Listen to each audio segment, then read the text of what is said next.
flooding happening in Europe. Kuna majira, kuna gharika kule Europa. I think in 2 days ago, they were reporting about 160 people dead. Siku 2 zilizopita wametangaza watu 160 walifariki in Germany. Kule Ujerumani. Now, these are things that, it's flash floods. It just happens. Hii ni mambo tu inatendeka ghafla. So it is possible yawezekana that in a twinkling of an eye, ya kwamba katika kule kufumba na kufumbua macho lives are lost. Maisha yanapotea. So whatever reason you have which you think is genuine, sababu lolote ulilo nalo ambalo unafikiri ni halisi, please look back at what God has done. Tazama nyuma yale Mungu ametenda. And you'll be surprised what God has done. Utashangazwa kile Mungu ametenda. In Jesus' name. Katika jina kuu la Yesu.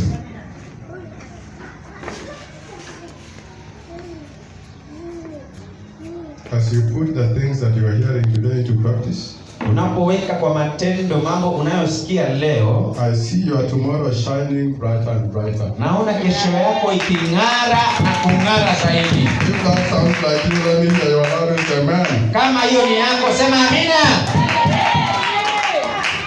Proverbs 4, verse number 18 says, Mithali 4 mstari wa 18 wasema, but the path of the just is as a shining light, that shineth more and more unto the perfect day. Biblia inasema bali njia ya wenye haki ni kama nuru ing'aayo ikizidi kung'aa hata mchana mkamilifu. The path of the just, njia ya mwenye haki is as a shining light, ni kama nuru ing'aayo, it shineth more and more unto the perfect day. Inazidi kung'aa na kung'aa hata mchana mkamilifu. So what is shining? What is the meaning of shining? Maana ya kung'ara ni nini? Oxford Dictionary defines shining Dictionary inasema ya kwamba kung'ara as giving out or reflecting a bright light. Ni kutoa mwangaza mkubwa. Giving out or reflecting a bright light. Kutoa ama kuonyesha mwangaza mkuu. You have heard this before for sure. Najua umesikiza hii hapo nyumaye, that the moon ya kwamba mwezi have any light of its own. Mwezi haina mwanga wake. Moon just aligns with the sun. Mwezi hukaa tu karibu na jua. And then it reflects part of what it receives from the sun to the earth. Na baadaye inaonyesha kile ilichopokea kutoka kwa jua hapa duniani. And moon is brightest in the darkest night. Na mwezi ung'ara zaidi wakati usiku ni mkuu. Then the moon comes out. Wakati usiku ni mkuu mno na mwezi utokee, it looks like day. Inakaa ni kama mchana. Now, as brothers and sisters, kama ndugu na dada, sasa we know we do not have light. Tunajua hatuna mwanga. There is no switch. Hakuna kile kidude. God did not create us with switch. Mungu hakutuwekea kile kidude cha kubonyeza. So that we can now start, shining. Ili kwamba tuanze kung'ara sasa. So and yet, na ili hali the same God says, huyu Mungu anasema is as the shining light. Ya kwamba njia zetu ni kama taa ama mwanga ung'aayo. So in order to shine, ili kwamba ung'are, don't have light from inside. Hauna mwangaza kutoka ndani. You have to position yourself. Inataka tu ujiweke katika sehemu fulani. Who has light. Ni yeye mwenye mwangaza. And then you can reflect that light. Na baadaye utatoa huo mwangaza. And the next definition will become true in your life.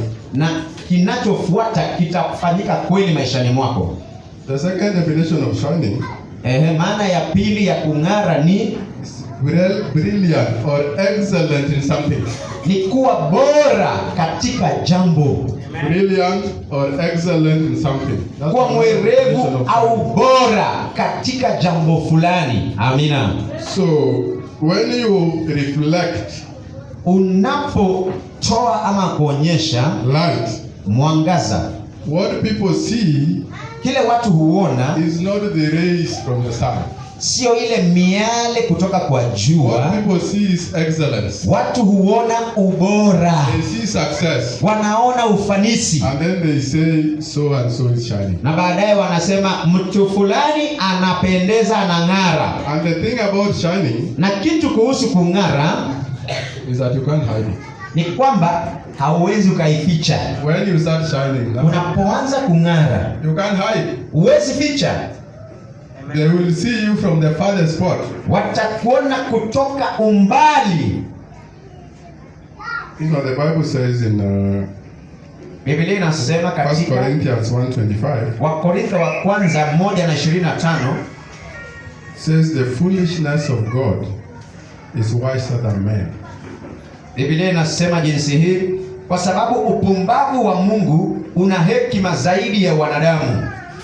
In other words, Maneno mengine, where our wisdom ends, mahali hekima yetu inaishia, that's where foolishness of God starts. hapo ndipo upumbavu wa Mungu huanzia. Can you imagine? Tafakari haya. So all these things that we are doing today, Mambo haya yote tunayotenda that leo we are very excited about, na tunafurahia, tunasisimuka, mobile phones, simu ya rununu, internet, kuwa na mtandao Facebook, we are moving towards what is called artificial intelligence. tunaenda kwa kile kiitwacho, yani uumbaji wa hekima. They are using, Ya mwanadamu. getting robots to do practically everything. Wanatumia vyombo kupata vitu vyote kufanya kazi. Very unprecedented times. Ni wakati ambao hauwezi ukasemezeka, And yet, na ilhali that is still foolishness to God. bado kwa Mungu hiyo ni upumbavu. So, imagine what kind of a person you become Amini, jifikirie utakuwa mtu wa aina gani if you align yourself with God utakapojiweka sehemu moja ama karibu na and you Mungu, now start reflecting His wisdom. na uanze sasa kudhihirisha hekima yake. Haleluya, Hallelujah. amina. Is someone still in church? Kuna mtu bado kanisani? Oh, this saying is hard. Msemo huu ni mgumu. Jesus' disciples said sometime that saying is hard. Wanafunzi wa Yesu wakati mmoja wakasema, ai, huu msemo ni mgumu. Now, 1 Corinthians Wakorintho wa kwanza 1:25 is the one we read. 1:25 ndio It tulisoma. continues to say, and the weakness of God is stronger than man. Naendelea kusema, na udhaifu wa Mungu una nguvu zaidi ya wanadamu. Haleluya. And Jesus said in John 9:5, Yesu alisema katika Yohana 9:5, as long as I'm in the world, bora niko duniani, I am the light of the world. mimi ni mwanga wa dunia. And Jesus is God. Na Yesu ni Mungu. And Jesus happened to be here. Na Yesu yuko hapa. And he said, I am the light of the world. Akasema mimi ni mwangaza wa ulimwengu But au taa. when he is gone, Atakapoenda, it's me and you that now remain the light of the world. ni mimi na wewe hubakia kuwa nuru ya ulimwengu. 1 Kings 17 and 18. Wafalme wa kwanza mlango wa 17 18. You read the story of Elijah. Unasoma hadithi ya Elijah. Elijah, I think, is one of Elijah nafikiri ni mmoja wa the most famous prophets in the Bible. manabii wakuu katika Biblia. Elijah woke up one day Elijah siku moja akaamka, and he declared akatangaza that as God liveth, ya kwamba Mungu aishivyo, by my word, kwa neno langu it will not rain. hakutanyesha mvua. There is nowhere in that scripture Hakuna mahali katika hilo that andiko says he yasema had gone to ask God, ya kwamba alienda kumuuliza Mungu. that can I say this? Lakini wacha niseme hivi, He didn't ask. hakuuliza. He just woke up and declared it will not rain. Aliamka akatangaza hakuna mvua, And God closed the heaven. na Mungu akafunga mbingu For a long time, until the same Elijah kwa muda mrefu, hadi Elijah mwenyewe had to be the one sent to go and say where it is raining. akatumwa, akarudi akasema jiandaeni, kutanyesha. Now, Sasa that is a miracle. huo ni muujiza. but it is still considered foolishness to God. Lakini bado mbele za Mungu ni upumbavu. So this is just to paint a picture Hii ni kuonyesha tu of what shining can do in ya your life. kwamba kung'ara kunaweza kufanya nini maishani mwako. Matthew 5:14 and 15. Mathayo 5:14-15. The Bible says you are the light of the world. Biblia inasema wewe ni nuru ya ulimwengu. You are city set on a hill that cannot be hid. Wewe ni mji umewekwa juu ya mlima, huwezi jificha. Neither do men light a candle Watu hawaashi msumaa and put it under a bushel, na wakaiweka chini ya meza, but on a candlestick, bali huiweka juu, and it giveth light na inatoa mwangaza unto all that are in the house. na kwa wote walio nyumbani, katika From nyumba. today, Kuanzia leo, everyone around you kila mmoja kando will yako appreciate your light in Jesus' name. atashukuru maisha yako kwa jina kuu la Yesu. As you go back from here Unapoenda kutoka hapa and start applying the things you are hearing today, na uanze kutenda unayoyasikia leo, everything around you becomes bright. kila kitu kando yako kitajaa Praise mwanga. the Lord. Bwana asifiwe. They will look for you in your previous address, they will not find. Watakutafuta mahali walikujua, hawatakupata. Because when you start shining, Kwa sababu unapoanza kung'ara, you need space. unahitaji nafasi. So if you have been managing yourself somehow, Kama umekuwa ukijibeba mwenyewe, you know, unajua in the evening it becomes a bedroom. During the day it's a sitting room. yani mchana inakuwa ni chumba cha wageni, And usiku sometimes ni it bedroom, becomes a kitchen. na pengine wakati mwingine inakuwa ni jikoni. When Hicho light chumba tu, comes, usiku that changes. unapofika, hiyo inabadilika. God is able to change that when light comes. Nuru inapoingia, Mungu anabadilisha hiyo In Jesus' mighty name. katika jina la Yesu. Now I want to share with us briefly Nataka nishiriki kwa ufupi on a message I have titled ujumbe ameupea kichwa Rediscovering the Kingdom. kuitambua tena ufalme. Rediscovering the Kingdom. Kuitambua ufalme tena. This is not my message. Huu si ujumbe wake. The same way we reflect light, Jinsi tunavyoonyesha mwangaza, in the same way we also pick messages from those that have gone ahead of us, ni jinsi tena tunabeba ujumbe kwa wale waliotutangulia, and we position ourselves and reflect it. na tunajiweka sehemu mzuri, alafu tunaiangaza. There is a book by Kuna kitabu kilichoandikwa na Dr. Miles Monroe of blessed memory. Daktari Miles Monroe aliyeaga. The book is titled Rediscovering the Kingdom. Kitabu chenyewe kinaitwa Kuitambua Tena Ufalme. Now, from research, Kutokana na uvumbuzi, it has been found that the imepatikana greatest kwamba pursuit of man kitu kikubwa mwanadamu anatafuta is power. ni uwezo. Do you agree? Unakubaliana na mimi? The greatest pursuit of anyone, small Kitu or big, kikubwa young or ambacho other, mtu yeyote anatafuta, awe mdogo mkubwa, is the pursuit of power. ni kutafuta kuwa na uwezo au mamlaka. Many a times when we talk about power, Mara nyingi tunapozungumza kuhusu people mamlaka, think of political power. watu wanafikiri kuhusu mambo ya kisiasa, But power is beyond political power. lakini nguvu ni zaidi ya siasa. So when we say the greatest pursuit of man is the pursuit of power, Tunaposema kitu kikubwa mwanadamu anatafuta ni we uwezo ama quickly go mamlaka, into self-denial tunaenda tu katika kujikana and say, not me.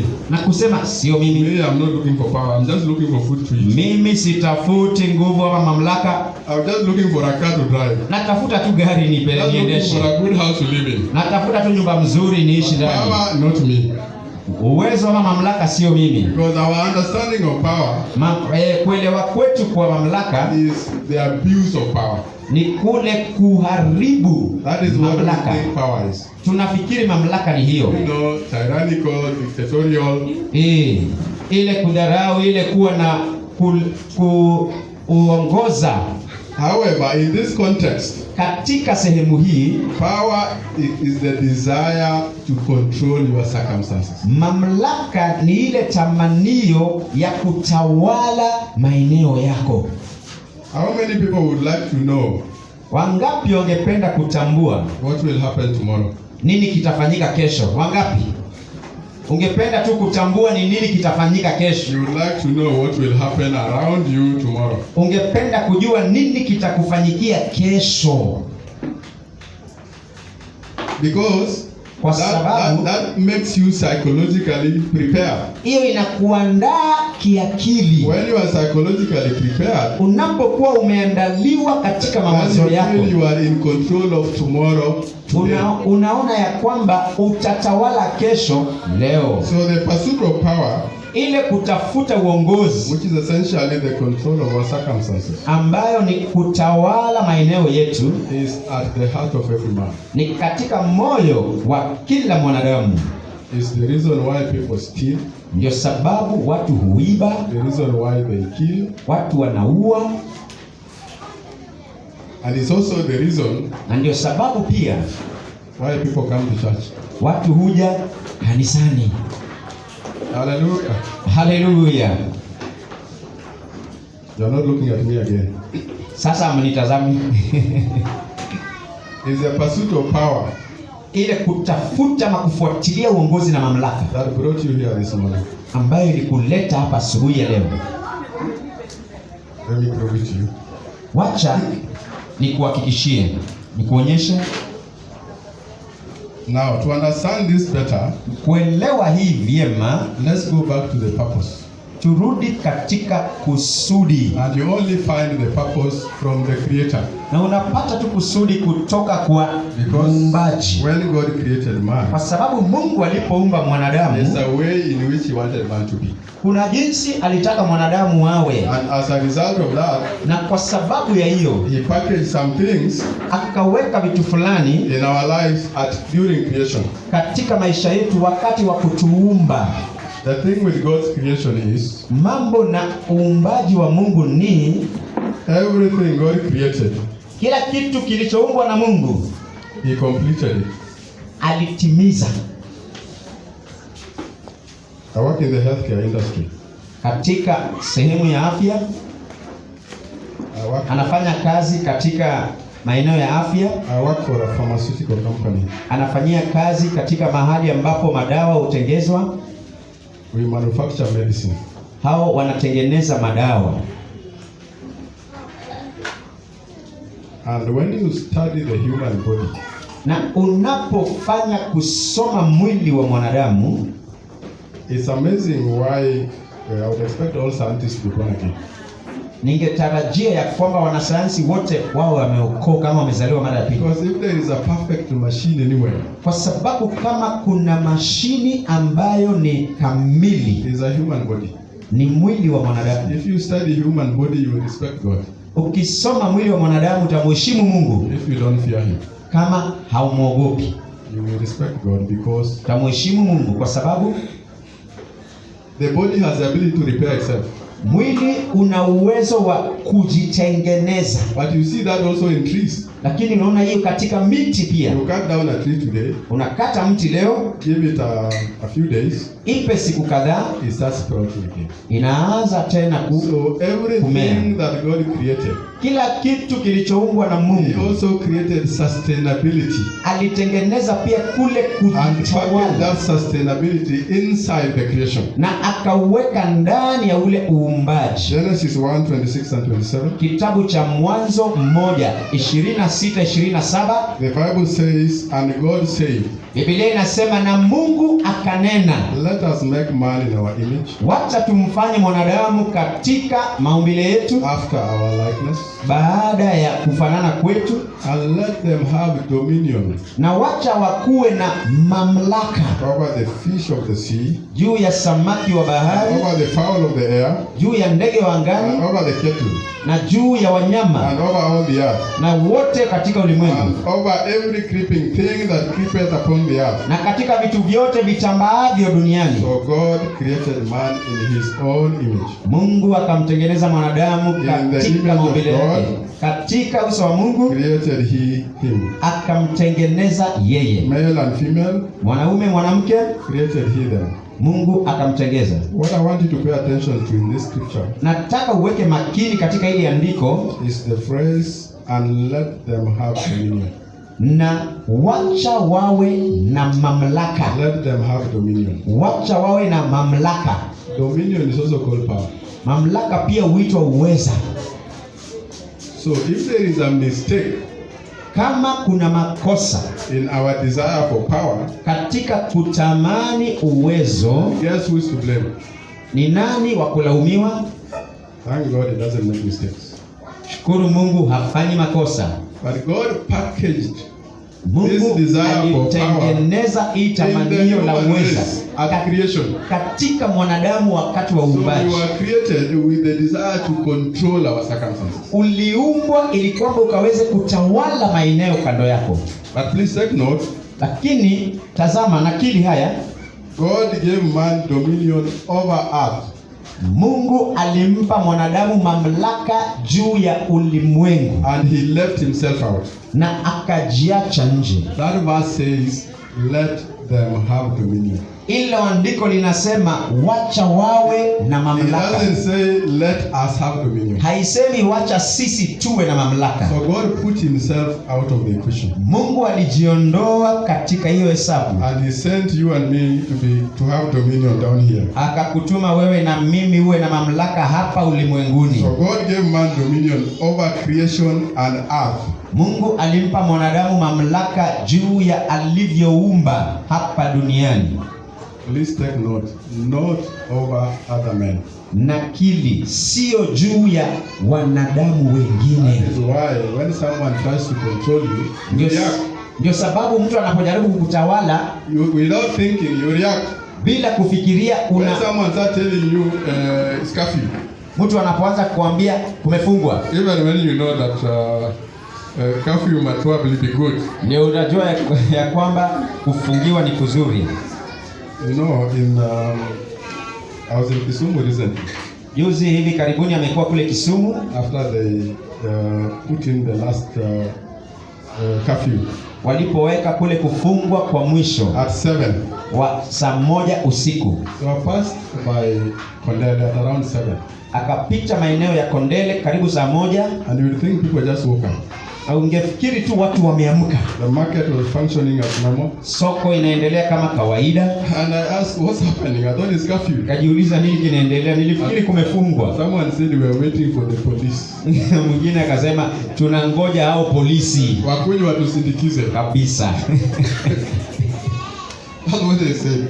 Hivyo So ndio alisema. it's human nature to resist Yaani ni kawaida ya mwanadamu any kind kupinga, of control kuleta uasi wakati that is unatawaliwa directed against them. ambayo inawekwa kinyume naye. So it is clear the power that we were given was to control our circumstances. Ni dhahiri ya kwamba mamlaka tuliyopewa ni ya kutawala maeneo Fish of yetu, the sea, ama the birds mahali of the tunaishi, air, but samaki not wa other bahari, people. ndege wa angani, lakini sio mwanadamu mwenzako. Let's take note. Tafadhali nakili hiyo. And God definitely never gave man dominion over heaven. Na Mungu hakumpea mwanadamu mamlaka juu ya mbingu. Yeah, so for those of us who preach and say Wale ambao mnahubiri mkisema heavens came down, mbingu zilishuka, no, hakuna, it's not in your mandate. sio katika utawala wako, But God can come down. lakini Mungu anaweza shuka. Heaven is his dwelling place. Mbingu ni mahali pake pa kuishi. So God comes down. Mungu hushuka. You have no authority to bring heaven down. Hauna mamlaka ya kuleta mbingu chini. So God never gave man religion. Mungu hakupatia mwanadamu dini, He gave man a relationship. alipatia mtu uhusiano. God never promised man heaven. Mungu hakuahidi mwanadamu mbingu. It's another surprise. Hiyo tena ni kushangaza kwingine. He only promised earth, Aliahidi tu ulimwengu, not heaven. sio mbingu. So that's another discussion for another day. Hiyo ni somo la siku nyingine, Because there are many people who live sababu kuna watu wengi ambao huishi to go to heaven. kuenda mbinguni. There are many people who live their life entirely. The objective is to go to heaven. Watu wengi huishi maisha yao, yani kielelezo chao ni kufika So mbinguni. then what is the point of living? Kwa hiyo mbona unaishi? God could have left you there. Si Mungu angekuacha huko, Could have made you one of the angels, so you just be staying in heaven. angekufanya tu malaika tu uishi huko So mbinguni. don't be in a hurry. Usiwe na upesi ama haraka. Eventually, Mwishowe the Bible says that we will reign with Christ Biblia inasema tutatawala na Kristo forever and ever. milele na milele. It doesn't necessarily say you will do that in heaven. Haisemi utafanya hivyo mbinguni. So in case, Kwa in sababu case you ya are here and you are living to go to heaven, pengine uko hapa na unaishi ili kwamba please uende uishi understand that in mbinguni. the intervening period, Tazama ya kwamba muda huu before you go, because you'll eventually go, mwisho utaenda, there is dominion that you Kuna- need to express down. mamlaka unapaswa ufanye hapo, uonyeshe hapa That is duniani. when we now say that you are shining. Hapo ndipo tunasema sasa unang'ara. Now, when man fell, Wakati mwanadamu alianguka, a lot of things happened. mambo mengi yalitendeka. God cast man, Mungu alimlaani mwanadamu and God cast the ground. na Mungu akalaani ardhi. There is no documented evidence Hakuna mahali pameandikwa that before the fall of man, ya kwamba kabla ya kuanguka kwa mwanadamu that Adam and now Adam had gone to till the ground. ya kwamba Adamu alikuwa ameenda kupalilia There was no ardhi, going to the farm, no. kwenda kwa shamba. Hakuna. He just used to wake up, Alikuwa have his anaamka, fellowship with God, anakuwa na ushirika na Mungu, collect some fruits, anabeba matunda, enjoy himself. anajifurahisha. He did not need any clothes Hakuhitaji nguo because he was naked and he didn't know he was naked. kwa sababu alikuwa uchi, lakini hakutambua. Life was good. Maisha yalikuwa sawa. Then man disobeyed, Mwanadamu akakosa kutii. and in Genesis chapter 3, Katika Mwanzo mlango wa 3, the Bible says, and unto Adam he said, because thou hast hearkened unto the voice of thy wife, akamwambia Adamu, kwa sababu and of the tree ulisikiza of which I commanded thee, saying, sauti ya mwanamke thou ama shalt mke not wako, eat it, curses the ground for thy sake. ukakula mti kwa tunda nililokataza, In so ardhi imelaniwa kwa ajili yako. all the days of your life. Maisha yako yote duniani, Thorns also and tassels shall it bring forth to thee. miba itatoka katika ardhi Thou itakuletea, shalt eat the herb of the field. nawe utakula dawa ama mitunda kali This ya. is when it started. Hapo ndipo palianza, This is when sweating started. hapo ndipo kutoa jasho kulianza. And then Baadaye God said, behold, the man is become as one of us, Mungu akasema, mwanadamu amefanyika kama mmoja wetu, to know good and evil. kujua wema na maovu.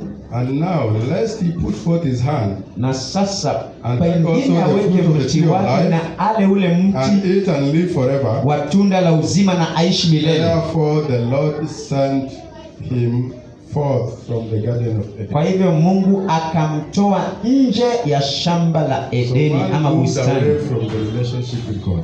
Mwanadamu alitoka kwa uhusiano na Mungu. And a lot of things started happening. Mambo If you mengi continue yakaanza reading that kutendeka. chapter, Ukiendelea kusoma hilo kitabu, you realize that shortly after that, utagundua ya kwamba baada ya hiyo there's a story of Cain and Abel. kuna hadithi ya Kaini na Abeli. So murders came in. Mauaji yakaingia, Jealousy came in. wivu It was not ukaingia, there before. haikuwa hapo nyumaye. You fast track a little bit Ukisonga mbele kidogo, and you get to Sodom and Gomorrah. unafika katika mji wa Sodomu na Man Gomora. became wicked beyond measure. Mwanadamu akawa muovu kupita kiasi. Later on, you find the story of Noah, Baadaye unapata hadithi ya Nuhu, and the whole generation of man had to be wiped out at that point. na kizazi chote cha duniani baada ya ulimwengu kuharibiwa. So, in summary, Katika ufupi, what did man lose? ni as a nini result of mwanadamu the fall? alipoteza baada ya Number kuanguka? one, they started getting sick, sickness and Ya disease came. kwanza, magonjwa na maradhi yakaingia kwa mwanadamu. Poverty and hard work came. Ufukara na kutenda kazi kwa bidii ukaingia. Strife and fighting began. Ikaanza vita na kupigana, And we are now in divorce and separation. na sasa tuko katika kuvunjika kwa ndoa na kuachana, All as a result of the fall of man. kwa sababu ya kuanguka kwa mwanadamu. Now, Sasa God is a good God. Mungu ni mwema. Put your hands together for Jesus. Pigia Bwana Yesu makofi. Because God immediately made provisions. Kwa sababu mara tu Mungu akaleta mahitaji ya To mwanadamu, bring man back to the Garden of Eden. ya kumrejesha mwanadamu katika bustani la If Edeni. you read Isaiah, Ukisoma kitabu cha Isaya 9, 6 and 7, Isaya 9 mstari wa it 6 na says, "For 7, unto us a child is born, Biblia inasema And kwetu to us a son mwanamtoto is given, amezaliwa, mwanaume the government amepewa, shall be upon his shoulder. serikali mabegani His name mwake, shall be called Wonderful jina lake Counselor, the litaitwa, Mighty God, the Everlasting Father, the Prince of Peace. hayo yatakuwa ni majina Of yake, the mfalme increase wa of his amani. government and peace there shall be no end. Kuendelea kwa Upon the serikali throne of lake David and upon his kingdom to order it, and to establish it with judgment and with justice." So it was a prophecy that Jesus will come. ikawa ni unabii, Yesu atakuja, And in the fullness of time, na katika muda uliotajwa John the Baptist came. Yohana Mbatizaji akafika. And this is what the Bible says in Matthew 3. Biblia inasema hii katika Mathayo 3, Yes, in those days came John the Baptist, katika siku hizo preaching kukaja in the Yohana wilderness of Mbatizaji Judea, katika and jangwa saying, "Repent akisema, ye, tubu, for the kingdom of God is kwa at kuwa hand." ufalme wa Mungu ukaribu. Man lost the kingdom. Mwanadamu alipoteza ufalme, It was called the Garden of Eden. ikaitwa shamba la Edeni. When John the Baptist came, Wakati Yohana Mbatizaji he alikuja, announced his message, alitangaza ujumbe wake, and he said, "Repent, akasema for the tubuni, kingdom of God is at hand." ufalme wa Mungu In ukaribu. other words, Kwa what you maneno lost mengine, kile ulipoteza is being restored to you. kinarejeshwa kwako. And then shortly after Jesus arrived, Baadaye kwa ufupi Yesu akaja, and Jesus spoke.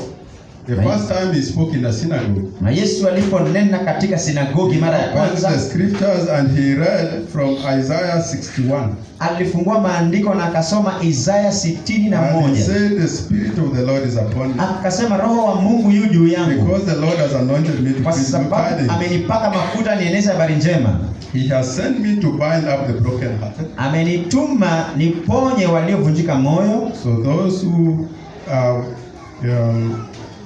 emotional sickness, wale walio na magonjwa ya hisia, for whatever reason." kwa ajili yoyote. So part of Jesus' ministry was to heal them. Huduma ya Yesu ilikuwa kuponya watu kama hao. And then he also said, Na baadaye akasema to proclaim liberty to the captives, kutangaza uhuru kwa waliotekwa nyara, and the opening of the prison to them that are bound. na kufungua jela kwa waliofungwa.